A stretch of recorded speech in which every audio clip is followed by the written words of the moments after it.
जमील, इसमें जो खास तौर पर जो मैं अभी प्रोग्राम से पहले भी आपसे बात हो रही थी, हैरानी की बात है कि वैसे तो पर्सन स्पेसिफिक किसी एक शख्स के लिए या चंद लोगों के लिए कानून नहीं बन सकता, लेकिन यहां उनको जनाब हक मिल रहा है कि 1 महीने के अंदर जिसका भी है लूट से लगा दिया है कि जनाब जिस सुओ मोटो में हुआ है आ जाए सारे जनाब आकर 1 महीने के अंदर अपील भी कर दें और फायदे उठा लें, लेकिन लापता अफराद के लिए कोई नहीं। 10 साल लग जाते हैं एक केस को, एवरेज 10 साल लगते हैं किसी को, उनके लिए कोई कानून नहीं। ये एक दिन 24 घंटे के अंदर अपने लिए कानून बना लिए।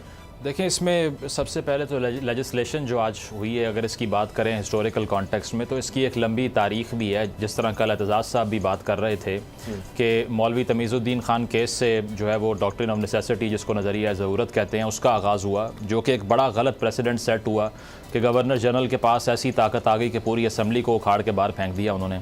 और उसके बाद में जस्टिस कॉर्नेलियस राय जो थी, वो जिसकी कल बात हो रही थी, वो बड़ी एग्जाम्पलरी रही, लेकिन वो तारीख जो थी वो शुरू से ही दागदार हुई और उसको रिफॉर्म करने की कोई सीरियस एफर्ट नहीं हुई। तो चलते चलते उस तरह से ही अपने ज़ाती मफाद के लिए लेजिस्लेशन होती रही। और मैं समझता हूँ कि इस लेजिस्लेशन को भी अगर देखा जाए तो गुज़श्ता 2 अदवार इफ्तिखार चौधरी साहब की मिसाल मैं दूंगा, या फिर साकिब निसार साहब का भी तकरीबन प्रोसीजरल जो तरीक़ाकार था वो ऐसा ही था कि जुडिशल एक्टिविज़म दिखाई दे रहा था, मीडिया पे अपीयर करने का शौक़ था, छापे मारने का शौक़ था। तो उसको कर्टेल करने के लिए बेशक कौमी असम्बली अपनी ताकत का इस्तेमाल कर सकती है और उसको लिमिट भी कर सकती है, क्योंकि सो मोटो दुनिया भर में कोई बहुत ज़्यादा पॉजिटिवली देखा नहीं जाता इस चीज़ को कि इसका इस्तेमाल किया जाए। और जुडिशल तरीक़ाकार में सो मोटो की गुंजाइश तरक्की याफ्ता ममालिक में कम होती है। पाकिस्तान चौधरी साहब के दौर में भी पीपल्स पार्टी उस वक्त चाहती थी, लेकिन उस वक्त नूली गाड़ी आई। आज टाइमिंग बड़ी अजीब है। बिल्कुल, टाइमिंग इसलिए अजीब है कि जिस तरह कल मैंने बात की कि लेजिस्लेशन बेशक बेहतर होगी, लेकिन इंटेंशन ठीक नहीं है। इंटेंशन क्या है कि मेलाफाइडी है उसके अंदर। उसमें यह है कि अगर अपने केसेस को देखते हुए, या फिर जिस तरह से आपने कहा नवाज शरीफ साहब को अपील का हक मिल गया है, गिलानी साहब को मिल गया है, फिर नस्ला टावर केस की अभी हम बात कर रहे थे पहले, उसमें भी सिंध गवर्नमेंट के पास दोबारा से एक ऑप्शन खुल जाएगा। इसके अलावा जहांगीर तरीन साहब भी तलाल चौधरी साहब भी। तो ये वो तमाम केसेस हैं जिसकी दोबारा से हम एक डिबेट जिस पर देख सकते हैं आने वाले दिनों में, और ये once in a lifetime है, ये दोबारा किसी को ये ऑफर नहीं मिलने वाली। तो नवाज शरीफ साहब का केस बड़ा सेंट्रल हो गया है इस सारी सूरत हाल में, क्योंकि कोई ना कोई वे बैक वो ढूंढ रहे थे और ये वे बैक फराहम कर दिया गया है और बड़ी जल्दी में उजलत में किया है। मुझे 18वीं तरमीम भी याद आ गई है, माजरत, वो भी तीसरी दफा भी वज़ीर आज़म बनने की शर्त पर नवाज शरीफ साहब मान गए थे कि 18वीं तरमीम को हम मंजूर करते हैं, लेकिन ये जो मुशर्रफ ने लगा दी थी, बेशक वो गलत होगा, लेकिन उस शर्त पे उन्होंने 18वीं तरमीम भी मंजूर करवा ली थी। तो हमेशा अपनी जात का सोचते हैं, इस तरह ही है। और उसमें यह कि कॉपरेशन नहीं ना करते। जिस तरह से 62-63 की तलवार के नीचे पीपल्स पार्टी भी आ चुकी है, नून लीग भी आ चुकी है, लेकिन जब भी पहले डिबेट हुई कि इसको ख़त्म करें, बैठ के कोई बात करें, तो एक फरीक ने कहा नहीं अब हम ताकत में, हमने बात नहीं करनी। जब दूसरा फरीक ताकत में है तो उसने बात नहीं की।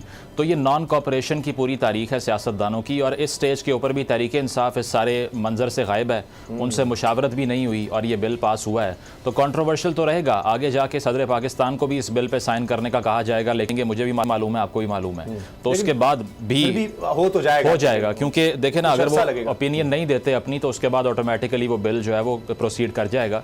तो ओवरऑल मैं कहूँगा कि पाकिस्तान में जुडिशल एक्टिविज्म की तारीख को अगर देखा जाए तो उस लिहाज से ये लेजिस्लेशन इतनी बुरी नहीं है, क्योंकि सो मोटो जस्टिस का जो सारा निज़ाम था उसको थोड़ा सा पावर को ब्रेक डाउन किया है, लेकिन इंटेंशन ये है इंतखाबात को लेकर ये जात का ये फायदा।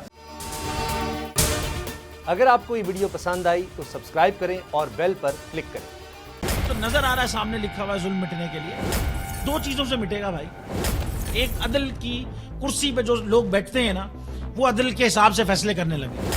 दूसरा, कौम निकल खड़ी उस जुल्म के खिलाफ, तो जुल्म खत्म हो जाएगा। या इन दोनों में से कोई एक चीज हो जाए या दोनों हो जाए। अगर 420 का मुकदमा था, उस वक्त अदलिया में जो लोग बैठे हुए केस देख रहे थे, वो पूछते ना यार चीट हुआ कौन है। जब उनको दिखता कोई चीट नहीं हुआ, केस खत्म कर देते। तो जालिम जुल्म कर ही नहीं पाता। 9 जजेस ने नोट बिफोर किया मेरे केस को यार, 1.5 साल चला। शख्सी जमानत का केस, सेम केस इस्लामाबाद में कर दिया। एक ही इल्जाम पे 2 केस हो नहीं सकते भाई। मतलब 60 दिन का वक्त होता है, 102 दिन के बाद मैं जीत गया, केस बरी हो गया, 102 दिन के बाद अपील फाइल की, एक्सेप्ट कर ली। नहीं करते ना एक्सेप्ट, खत्म हो जाता ना जुल्म यार। भरी अदालत में मुझे बरी कर दिया, फिर पता नहीं क्या हुआ, 2.5 घंटे बाद का नोट बिफोर, मैं नहीं सुनता ये केस।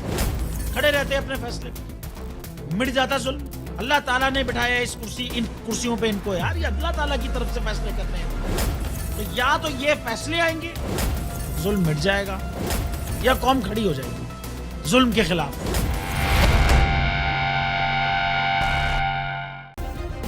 सब्सक्राइब करें और बेल दबाएं ताकि कोई खबर रह न जाए।